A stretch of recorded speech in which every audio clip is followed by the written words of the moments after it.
नमस्कार मित्रों, मैं अमित आनंद आप सभी का स्वागत करता हूं आपके अपने YouTube चैनल हिंदी वार्ता में। तो चलिए आज हम सभी लोग शुरू करते हैं अपनी आज की प्रश्नोत्तरी। तो जैसा कि आप सभी को आपकी स्क्रीन पर पहला प्रश्न दिख रहा होगा, तो पहला प्रश्न क्या है हम लोग देखते हैं। ज्ञान राशि के संचित कोष का नाम साहित्य है। क्या? ज्ञान राशि के संचित कोष का नाम साहित्य है। साहित्य के संदर्भ में यह किसी मनीषी का कथन है। तो किस मनीषी का कथन है आप बताइए? आचार्य प्रसाद द्विवेदी का, पंडित महावीर प्रसाद द्विवेदी का, आचार्य रामचंद्र शुक्ल का या डॉक्टर नगेंद्र का? तो यह किसका कथन है? तो यह कथन है पंडित महावीर प्रसाद द्विवेदी का। महत्वपूर्ण प्रश्नों की श्रृंखला में यह प्रश्न आता है। अगला प्रश्न देखिए। हिंदी साहित्य के इतिहास का आदि हिंदी साहित्य के इतिहास का काल विभाजन करने वाले प्रथम इतिहासकार, यानी कि सबसे पहले काल विभाजन की परंपरा का सूत्रपात किसने किया? तो सबसे पहले किसने किया? राहुल सांकृत्यायन ने किया? बिल्कुल नहीं। जॉर्ज ग्रियर्सन ने किया? रामचंद्र शुक्ल ने किया या मिस्र बंधु ने किया? तो कौन होगा? तो सबसे पहले किया जॉर्ज ग्रियर्सन ने। ठीक है, इनके ग्रंथ का क्या नाम है और कब प्रकाशित हुआ आप सभी लोग कमेंट में बताएं। अगला प्रश्न है, आचार्य रामचंद्र शुक्ल के वीर गाथा काल को आदिकाल किसने कहा है? इंपॉर्टेंट प्रश्न है। किसने कहा है? महावीर प्रसाद द्विवेदी ने कहा है, कांतिप्रिय द्विवेदी ने कहा है, हजारी प्रसाद द्विवेदी ने कहा है या गणपति चंद्र गुप्त ने? तो किसने कहा है? तो वीरगाथा काल को हजारी प्रसाद द्विवेदी ने क्या कहा है? आदिकाल। आदिकाल नाम से एक ग्रंथ भी आता है हजारी प्रसाद द्विवेदी का। अगला प्रश्न है, क्या है? पंडित विश्वनाथ प्रसाद मिश्र के मत से रीति काल का नाम श्रृंगार काल कहना या श्रृंगार काल होना चाहिए, क्योंकि रीति काल नाम रखने से उसके विभाजन का मार्ग बंद हो जाता है। अगला ऑप्शन है कि श्रृंगार के अतिरिक्त और किसी विषय पर नहीं लिखा गया। तो गलत है, क्योंकि श्रृंगार के अतिरिक्त भी रीति काल में श्रृंगार की बहुलता जरूर रही है, तो फिर से गलत हो गया। लेकिन वीर रस की रचनाएं भी लिखी गई हैं। सभी कवि कृष्ण राधा के माध्यम से श्रृंगार का वर्णन करते हैं, सभी कवि नहीं करते हैं, कुछ कवि करते हैं या अधिकांश कवि करते हैं, ये भी गलत हो जाएगा। श्रृंगार और प्रेम रस ही रीति काल का मुख्य विषय है, बिल्कुल नहीं है, अन्य भी विषय बने हैं। तो यह क्या है? 4 का ऑप्शन ए सही हो जाएगा। ठीक है, अगले प्रश्न की ओर बढ़ते हैं। हिंदी साहित्य 20वीं शताब्दी कई बार पूछा गया है, तो इसके रचयिता कौन होंगे? निर्मला जैन, नंदुलारे वाजपेयी, नामवर सिंह या बच्चन सिंह? तो कौन होंगे? ऑप्शन होगा नंद दुलारे वाजपेयी। अगला प्रश्न, कविता कौमुदी, कविता कौमुदी के संग्रहकर्ता कौन है? संग्रहकर्ता श्याम सुंदर दास, राहुल सांकृत्यायन, डॉक्टर नगेंद्र या रामनरेश त्रिपाठी? तो कविता कौमुदी के संग्रहकर्ता हैं रामनरेश त्रिपाठी। और इस कविता कौमुदी में लगभग 16,000 लोकगीतों का संग्रह है। कितना? लोकगीतों का। इसमें कजरी, सोहर, इस तरीके के लोकगीतों का संग्रह किया गया है। ठीक है, लोकगीतों में क्या आ जाएगा? कजरी, सोहर और जितनी भी विधाएं लोकगीतों की होती हैं उन सभी का संग्रह रामनरेश त्रिपाठी जी ने कविता कौमुदी नामक संग्रह में किया है। अगला प्रश्न, मिश्र बंधुओं के अनुसार हिंदी का प्रथम गद्य लेखक। देखिए, इसमें मिश्र बंधुओं के अनुसार पूछा गया है, तो कौन होगा मिश्र बंधुओं के? आप सभी लोग कमेंट में बताएं कि मिश्र बंधुओं के अनुसार हिंदी का प्रथम गद्य लेखक कौन होगा? सरापा, गोरखनाथ, विद्यापति या अमीर खुसरो? तो कौन होगा? गोरखनाथ। ठीक है, अगला प्रश्न, हिंदी साहित्य के इतिहास ग्रंथ की रचना निम्नलिखित में से सबसे पहले किसने की? परंपरागत प्रश्न है, पिछली भी कक्षाओं में पूछा जा चुका है, तो इससे यह समझ में आता है कि इम्पोर्टेंट प्रश्न है, पूछा जाएगा। क्या है? हिंदी साहित्य इतिहास ग्रंथ की रचना निम्नलिखित में से सबसे पहले किसने की? तो किसने की? जॉर्ज ग्रियर्सन, शिव सिंह सेंगर, मिश्र बंधु, रामचंद्र शुक्ल। अब एक यहाँ देखिए क्या है कि निम्नलिखित में से, मतलब जो विकल्प इस यहाँ पर दिए गए हैं इनमें सबसे पहले किसने की, तो इनमें सबसे पहले किसने की, तो सबसे पहले आते हैं गारता दत्तासी, उसके बाद शिव सिंह सेंगर, उसके बाद जॉर्ज ग्रियर्सन, उसके बाद मिस्टर बंद, उसके बाद रामचंद्र शुक्ल। यहाँ पर कौन ऑप्शन सही हो जाएगा, तो ऑप्शन हमारा सही हो जाएगा शिव सिंह सेंगर। चलिए अगला प्रश्न, शिव सिंह सरोज का रचना काल क्या है। महत्वपूर्ण प्रश्न है, आपको बना लेना है, इम्पोर्टेंट मैं यहाँ लिख दे रहा हूँ।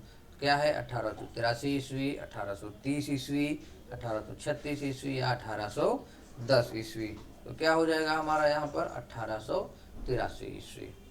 अगले प्रश्न की ओर बढ़ते हैं। निम्नलिखित में से किस रचनाकार ने अपना लेखन गद्य तक ही सीमित रखा, अर्थात जिन्होंने पद्य रचनाएं नहीं की, ठीक, या नहीं मिलती हैं जिनकी पद्य रचनाएं। रामविलास शर्मा ने भी कविताएं लिखी है, रामचंद्र शुक्ल ने भी कविताएं लिखी हैं, प्रेमचंद और नगेन। तो यहाँ पर प्रेमचंद मुझे लगता है कि सही बैठेंगे। कौन, प्रेमचंद ने गद्य रचनाएं ही लिखी हैं, इसीलिए कथा साहित्य का सम्राट कहा जाता है, या कथा सम्राट कहा जाता है किसको, प्रेमचंद को। प्रेमचंद के बहुत सारे उपनाम हैं, हम लोग आगे देखेंगे। अगला प्रश्न है, अपभ्रंश को पुरानी हिंदी सर्वप्रथम किसने कहा। कई बार पूछा गया है, तो अपभ्रंश को पुरानी हिंदी सर्वप्रथम किसने कहा है। जॉर्ज ग्रियर्सन, चंद्रधर शर्मा गुलेरी, रामचंद्र शुक्ल या राहुल सांकृत्यायन। बताइए, परंपरागत प्रश्न है, आप लोग सही करिए। कौन होगा, तो कौन होगा, जॉर्ज ग्रियर्सन नहीं भाई, चंद्रधर शर्मा गुलेरी, इन्होंने क्या कहा है, पुरानी हिंदी, इसको अपभ्रंश को। अगला प्रश्न देखिए, कथन है, किसका कथन है और क्या कथन है, देखिए।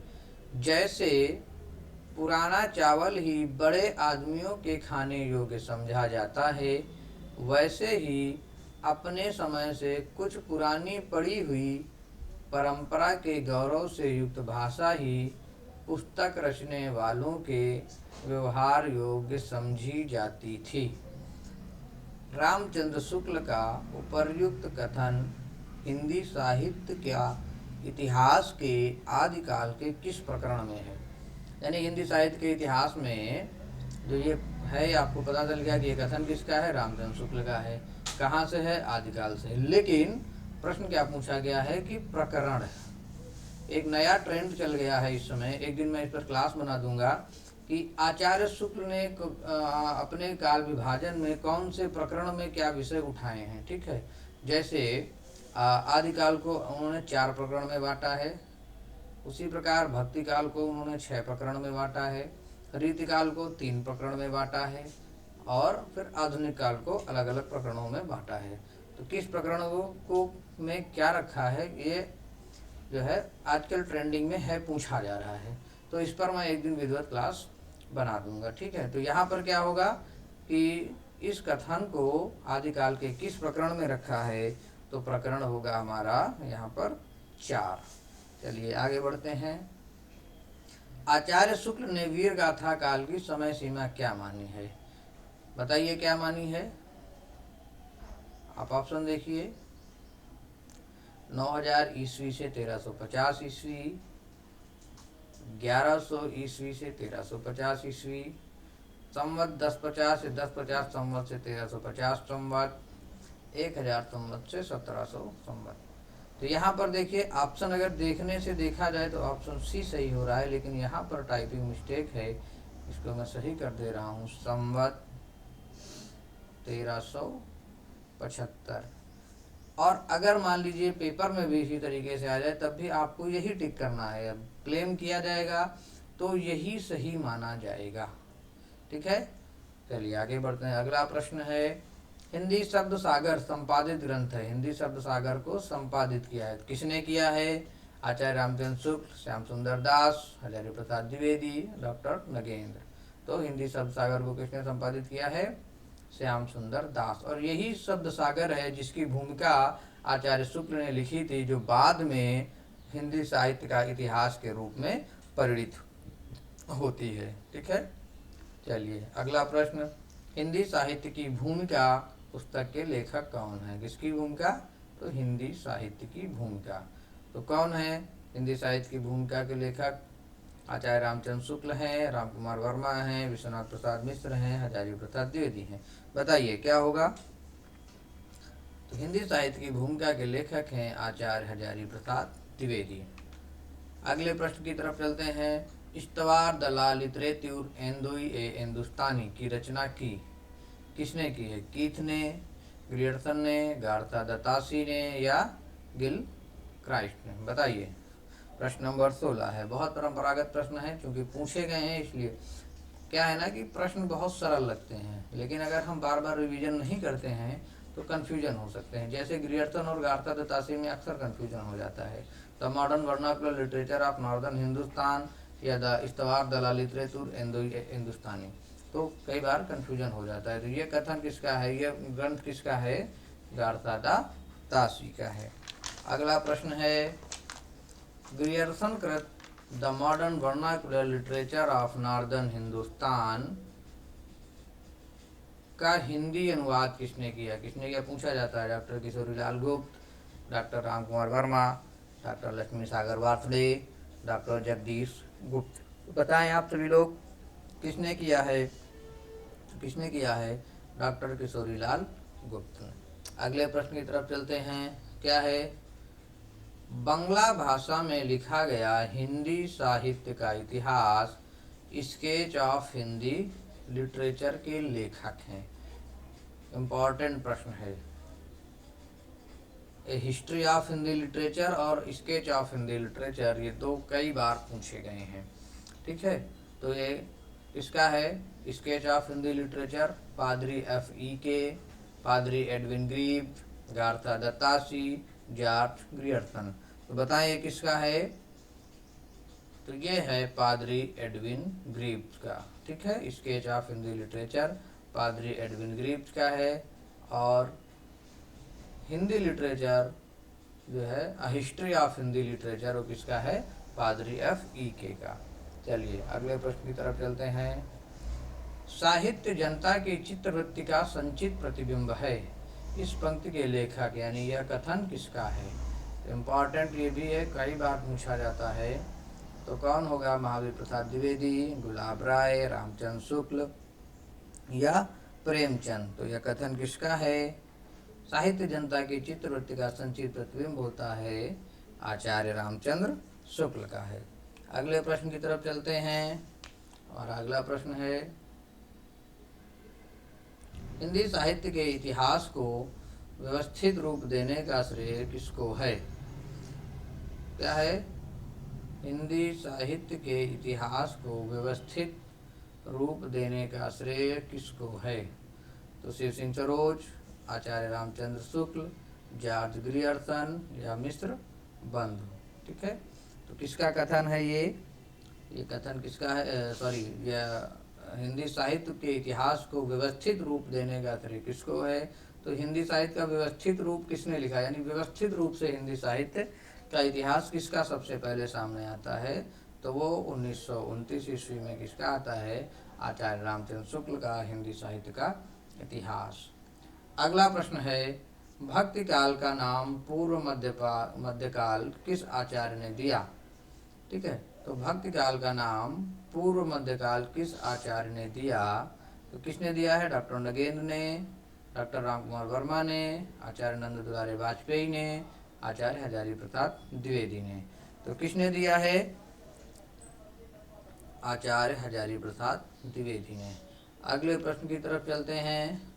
मिश्र बंधुओं ने परिवर्तन काल, देखिए इंपॉर्टेंट प्रश्न आ गया है। पहली चीज, परिवर्तन काल एक अलग नाम दिया है, परिवर्तन काल की समय सीमा मानी है। तो सबसे पहले आप ये जानिए परिवर्तन काल कहा किसको है? तो यहाँ पर परिवर्तन काल इन्होंने रीतिकाल और आधुनिक काल के संधि काल को कहा है। ठीक है, रीतिकाल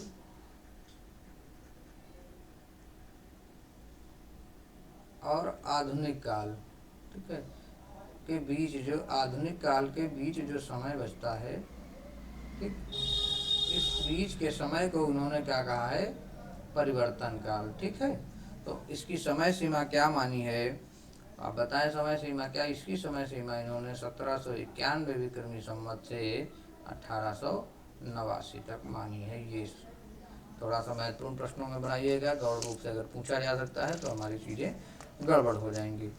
अगला प्रश्न है हिंदी कोविद रत्नमाला के लेखक। ठीक है, क्या है प्रश्न, हिंदी कोविद रत्नमाला के लेखक हैं। ठीक, तो कौन है, महावीर प्रसाद द्विवेदी हैं, श्याम सुंदर दास हैं, रामचंद्र शुक्ल हैं या भारतेंदु हरिश्चंद्र हैं। थोड़ा सा ये कंफ्यूजन है। तो हिंदी कोविद रत्नमाला के लेखक कौन हैं, महावीर प्रसाद द्विवेदी, श्याम सुंदर दास, रामचंद्र शुक्ल या भारतेंदु हरिश्चंद्र हैं। तो इसका आंसर क्या होगा, हमारा आंसर होगा बी, श्याम सुंदर दास। अगला प्रश्न है हिंदी शब्दानुशासन के लेखक हैं हेमचंद, कामता प्रसाद गुरु, धीरेन्द्र वर्मा या किशोरीदास वाजपेयी। तो हिंदी शब्दानुशासन एक सिद्ध हेम शब्दानुशासन है जिसके लेखक आते हैं वो प्राकृत भाषा में है। ठीक है, हेमचंद्र आते हैं, लेकिन यहाँ हिंदी शब्दानुशासन की बात की गई है तो हिंदी शब्दानुशासन के लेखक हैं किशोरीदास वाजपेयी। इंपॉर्टेंट प्रश्न की श्रेणी में है, बना लीजिए। अगला प्रश्न है हिंदी का प्रथम व्याकरण लिखने वाले विद्वान हैं। हिंदी का प्रथम, ये थोड़ा सा बनाइए, हिंदी का प्रथम व्याकरण लिखने वाले विद्वान है Joshua Ketelaar, Kishoridas Vajpeyi, George Grierson, Kamta Prasad Guru. तो यहाँ पर हमारा ऑप्शन हो जाएगा ए, जेसुआ केटलर। तो ये रहा आज का हमारा अंतिम प्रश्न और इसी के साथ आप सभी लोगों से विदा लेते हैं। कल फिर अगली प्रश्नोत्तरी के साथ मिलेंगे, तब तक के लिए बहुत बहुत आभार, धन्यवाद, नमस्कार।